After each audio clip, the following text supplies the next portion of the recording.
এই শুনুন, আমারটা না একটু কড়া করে বানাবেন। এই নিন, যান। এই হোটেল থেকে বেরিয়েই ডান দিকে একটা ইয়েলো কালারের শাটার আছে, ওইখানে গিয়ে রুম নাম্বারটা বলবেন, ঠিক জিনিস দিয়ে দেবে। ঠিক।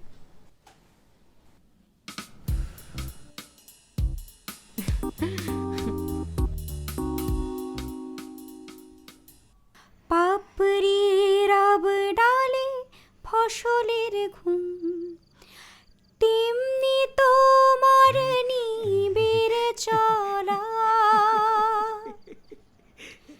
তেমনি তোমার নিবিড় চলা, মরমের মূল পথ ধরে আমার ভিতর বাহিরে দেখ দেখ আমরা যে গেছি অন্তরে সারা শুরু করে অন্তরে দিয়েছি। আরে আছো তুমি আপনারা চলে এসেছেন, চলুন চলুন। হৃদয় জুড়ে। এই শুনুন, আমারটা না একটু কড়া করে বানাবেন।